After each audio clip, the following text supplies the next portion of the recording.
संघर्ष समिति ने क्या किया, आप लोगों ने क्या किया, बहुत सी बातें अनेक वक्ताओं ने आपके बीच में रखी है। मैं पहले भी गांव में कहता आया हूं, आज भी आपसे कहना चाहता हूं, न आज वोट मांगने आए हैं, न मालाएं पहनने आए हैं, और व्यक्ति से मैं तो मात्र एक मकसद से आया हूं, और वो मकसद यह है कि देश मात्र आप लोग 70 साल में आजाद हुए हैं, मात्र 70 साल में हुए, वो आजादी में हमारी अधूरी है। इस देश के प्रधानमंत्री अटल बिहारी वाजपेयी ने कहा था कि अभी भी जब तक गरीब के घर में अंधेरा है, आजादी अभी अधूरी है। बरसों तक ये देश गुलाम रहा है, कभी राजा राम का राज रहा, कभी भगवान कृष्ण का शासन रहा, तब हो सकता है पृथ्वी स्वतंत्र रही हो, और अब कभी हम मुगलों के, कभी सामंतों के, कभी मुसलमानों के गुलाम रहे। 70 साल में आजाद होने के बाद भी लगातार हमारे असंगठित होने की वजह से हम लोग बिखरते गए, लोगों के गुलाम होते गए। रामचंद्र जी कड़ी राम जी ने लड़ाई लड़ी, मैं धन्यवाद देना चाहता हूं, प्रणाम करना चाहता हूं, और ये आजादी अभी अधूरी इसलिए है कि उनके वंशज भी आज उन्हीं सामंतवादियों के नागे नाग रहे। माफ करना, विवाद बोलना मेरी आदत में शुमार है। मैं मानता हूं ये जनता का संघर्ष पार्टी पॉलिटिक्स से उपक्रांति के बाद होता है, पर एक बात और बताना चाहता हूं, इस पृथ्वी पर नेतृत्वहीन भीड़ कभी सफल नहीं हो पाई। संघर्ष हुआ, आपकी भीड़ भी जमा हुई, पर अगर नेतृत्व नहीं है तो भीड़ ने कहा आप तक जिंदगी में कभी कोई सफलता प्राप्त नहीं की, आपसे पता नहीं आया। उचित नेतृत्व के साथ अगर संघर्ष करेंगे तो दुनिया की कोई ताकत आपकी सफलता को रोक नहीं सकती। इसलिए जो कुछ भी आपने किया 1 तारीख को, वो आपकी फोटो हमको मिली, उस फोटो की वजह से हमने बहुत जगह आपको केस करवाया।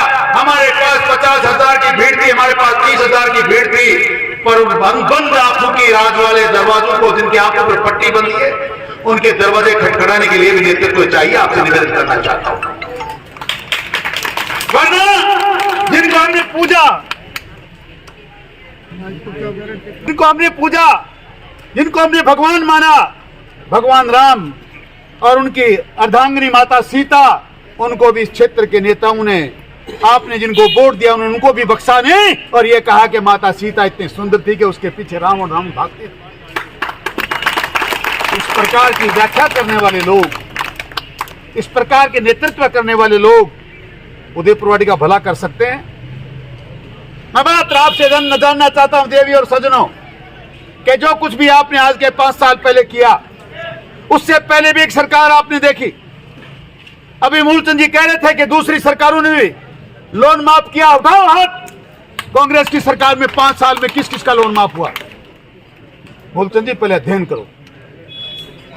भारतीय जनता पार्टी की सरकार ने किसान का 50-50 हजार रुपया माफ किया, यह गवाह है। इस बात कहने को लोग हाथ उठाएंगे।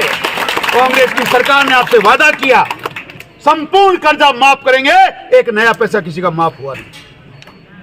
वो भी एक सरकार थी, बिजली के बिल माफ हुए, टोल माफ हुए, लोन माफ हुए, किसानों का इलाज माफ हुआ, जिन्स के भाव बढ़े, आपको बीमा का पैसा मिला, फसलों के मुआवजा मिला, लेकिन 5 साल में आपको मिला तो मात्र धोखा मिला।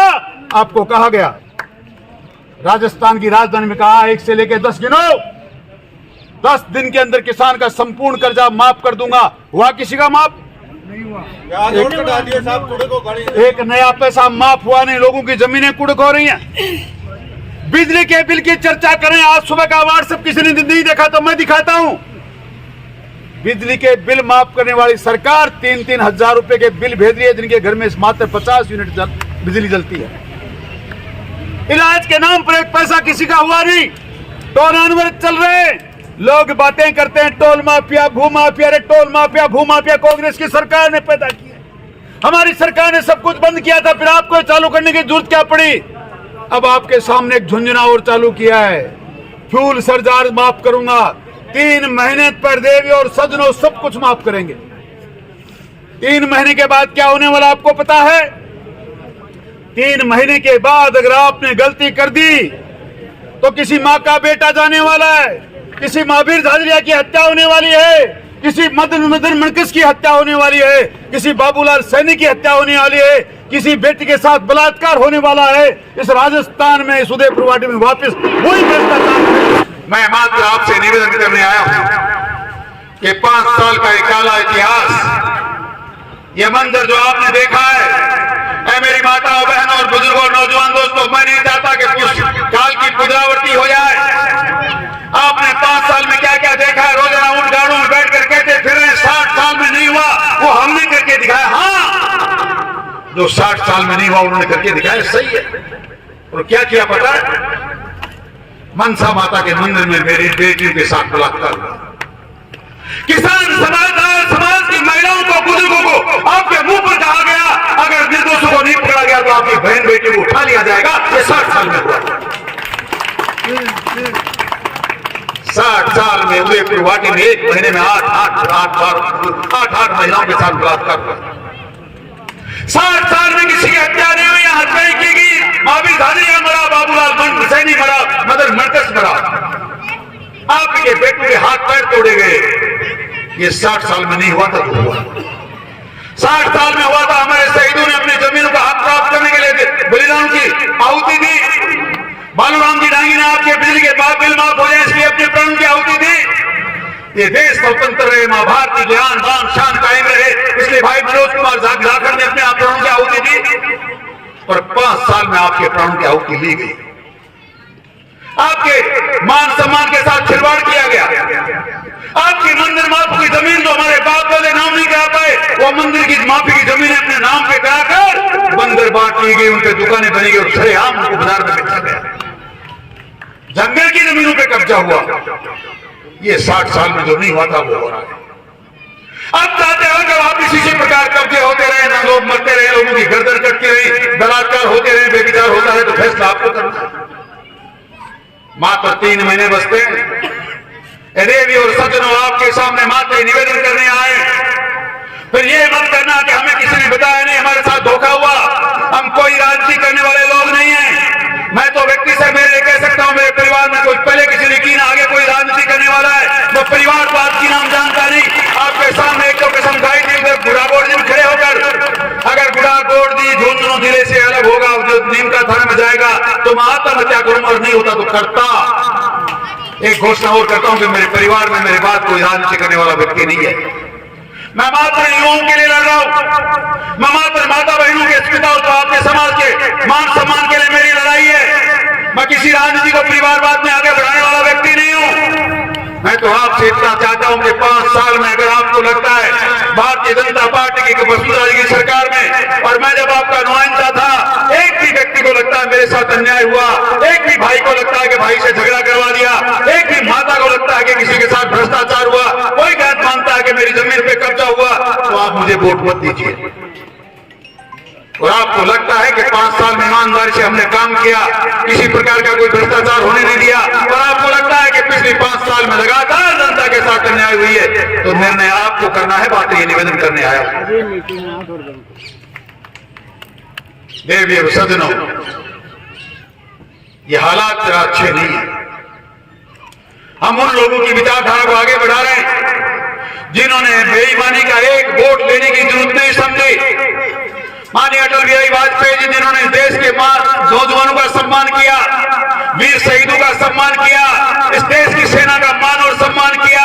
मैं उस भारतीय जनता पार्टी का कार्यकर्ता हूं जिसका मूर्तन जी भी कह रहे थे कि मेरे को 28,000 रुपए पेंशन मिलते हैं। मैं मूर्तन जी से जानता हूं पूर्व सैनिक से, इससे पहले हो सरकारों में क्या मिलता था? 5-7 हजार रुपए नहीं मिलती थी पेंशन, 28,000 मिल रही है। नौजवानों को सम्मान हो रहा है, हमारे शहीदों की बॉडी हमारे घर पे आ रहे हैं, मुंह देखने का मौका मिलता है। इतना ही नहीं, पूरे हिंदुस्तान की 543 सीटों में से एक सीट कोई बहुत बड़ी बात नहीं थी, लीड आ सकती थी। फिर उन्होंने कहा स्वाभिमान नहीं बेचेंगे, मान सम्मान नहीं बेचेंगे, हारना मंजूर है। और मैं उन्हीं के नक्शे कदम पर चलकर कहता हूं, हम हमारे मान सम्मान स्वाभिमान के साथ समझौता नहीं करेंगे, चुनाव हारना मंजूर है। मैंने हमेशा आपके मान सम्मान स्वाभिमान को बनाए रखने के लिए उदयपुरवाड़ी के घर घर में अलग जगाई है। किसान का स्वाभिमान कैसे जिंदा रहे, माता बहनों की अस्मिता और आपका मान सम्मान कैसे रहे, आपका स्वाभिमान कैसे जिंदा रहे, इन नौजवान को रोजगार कैसे मिल जाए, ये बिजली की बढ़ती दरों पे रोक कैसे लगे, ये चारों तरफ फैला हुआ भूमाफिया पे किस प्रकार अंकुश लगाया जाए, इन चीजों के लिए हम काम करना चाहते हैं। आपको तो आज मात्र ये बताने आए कि हम जो भाषण दे रहे हैं उसमें दम है, और दम यह है कि आपको संगठित रहना है। मात्र 2 महीने पहले एक निर्णय आया है, कोई सोच नहीं सकता था। और फिर आपको बताऊं, जो लोग नीम का थाना मिले उनको बधाई है। हमारे भाई थे, हमारे परिवार के लोग थे, उनको नीम का थाना नजदीक पड़ता होता हो गए, मैंने उनको बधाई दी। पर उन लोगों ने कहा अगर रघुनाथ का सर्किल चला गया, झूलना हो जाए, उदयपुरवाटी का तो अस्तित्व शून्य हो जाएगा। बड़ी लड़ाई थी, बहुत से चीजें हमारे सामने आई, मंत्रियों ने भी, मुख्यमंत्री ने, सरकार के सचिवों ने कहा साहब ऐसा नहीं हो सकता। गिरदावर सर्किल रघुनाथ का निकलता है तो 5 पटवार मंडल जाते हैं। बुढ़ागोड़ जी बहुत बड़ी तहसील बनती है, उदयपुरवाड़ी पुरानी तहसील छोटी हो जाती है। उसके बाद भी आपकी जो जनसंघर्ष था, आपका जो आंदोलन था, आपकी जो मीटिंग थी, आपने जो नाचते गाते महिलाओं ने वहां गाने गाए, नाचे, और नौजवान बुजुर्गों ने जो जोश दिखाया, उसका एक परिणाम है कि आप झुंझुनू जिले में शामिल हैं। हम आपको मात्र दिखाने आए हैं कि संघर्ष से, आपके संगठन से कुछ भी हो सकता है। एक कवि ने बड़ी जोरदार बात लिखी है कि पूछ कर रस अपनी आंखों से मुस्कुराओ तो कोई बात बने। पूछ कर रस अपने हंस कहते हैं आंखों को, आंखों में से आंसू पोंछ कर रोने से कुछ नहीं होता। पूछ कर रस अपनी आंखों से मुस्कुराओ तो कोई बात बने, सिर झुकाने से कुछ नहीं होता, सिर उठाओ तो कोई बात बने। रंग और नस्ल, जाति और मजहब, रंग और नस्ल, जाति और मजहब जो भी हो आदमी से कमतर है, इस हकीकत को मैं तो जान गया, आप भी जान जाओ तो कोई बात नहीं। वो चोखो को नहीं, वो पूरो है, वो बिके लिए को हो, काल मेरू रामनवमी को नहीं करी, मोबाइल में कान के लगा ले, यही बात करोगा ना, जो क्यों बड़ो है कोई। वरना तो मेरी बात सुनो, नफरतों के जहान में हमको, नफरतों के जहान में हमको प्यार की बस्तियां बसानी है। ए मेरे लोगों, दूर रहना कोई बात नहीं, पास आओ तो कोई बात बने। सिर झुकाने से कुछ नहीं होता, सिर उठाओ तो कोई बात बने। ये दूर दूर रहना, ये बातें बढ़ाना, मेरे से राम नाम नहीं करी, 24 घंटा मोबाइल को हाथ से लगा लिया, उस दिन मेरी तरफ देखा नहीं, इन चीजों का कोई अस्तित्व इस समाज में है नहीं। जिस व्यक्ति ने कसम खा के आपके बीच में कहा कि जीना है तो आपके लिए, मरना है तो है आपके लिए, और आपके बिना जाना कहाँ है, जगह मुझे नजर नहीं आती, फिर आप कौन सी चीज बातों की चिंता करते हैं? आपका बेटा, आपका भाई, आपका बच्चा जब ये कसम खाता है कि न परिवार के लिए जीना है, न किसी और के लिए जीना है, मात्र आपके लिए जब कुछ करना है, तो मोबाइल भी आपके लिए उठाया होगा। राम राम नहीं कर पाया, ध्यान नहीं दे पाया, वो भी कोई आपका ही कारण रहा होगा। मैंने जब ये कह दिया कि मैं जीता ही आपके लिए हूं, मरता ही आपके लिए हूं, तो इन सब बातों को भुलाकर, इन दूरियों को दूर करके, ये समाज में कोई डिफरेंसेज है उनको खत्म करके आओ आज एक संकल्प लें। और इस संकल्प एक बात का लेते हैं कि कीचड़ में रहकर कमल की तरह खिलना सीखो। कमल जानती हो क्या? एक 200 फूल हुआ, खाली कादा में खिला और चोखा पानी में। कमल की तरह कीचड़ में रहकर कमल की तरह खिलना सीखो, कांटों में रहकर गुलाब की तरह महकना सीखो। परिस्थितियों से जो घबरा जाए वो लोग हो नहीं सकता। या कई बापड़ा आप आपको जी देर चला गया, राजकाल पंपरी माला बराबर घर का ले जाए, अजा माला बूढ़े मारे तो माला भिरा दे, इनसे कुछ नहीं होता। परिस्थितियों से जो घबरा जाए वो लोग कुछ हो नहीं सकता। रात में रहकर अंगारों की तरह दहकना सीखो, आग सीने में पालो। जिन्होंने कहा है कि उनकी बहन बेटियां उठा लेंगे, उनको याद रखो। जो मनसा माता के मंदिर में बलात्कार करवाते हैं, अपने परिवार के लोगों को बचाते हैं। फिर कहना चाहता हूं आज आमसभा में, 5 दिन पहले उस बेटी के बच्चा पैदा हो गया है, हिम्मत है अगर और तुम ईमानदार हो तो उस बच्चे का डीएनए टेस्ट करा लो, तो सारी चीजों को मान जाऊंगा। सच्चाई को कहने में बड़ा जोर आता है, इन सब चीजों को झेलना पड़ता है। और हम इसलिए जिंदा होकर आपके सामने बेबाक बोल रहे हैं कि मात्र ईमानदारी के साथ जीते हैं और ईमानदारी के साथ मरना चाहते हैं। इसलिए देवी और सज्जनों, बहनों और भाइयों, समय बहुत कम बचा है, मात्र 3-3.5 महीने बचे हैं। निर्णय आपको करना है, ये उदयपुर वाटिका स्वरूप किस प्रकार का होना चाहिए।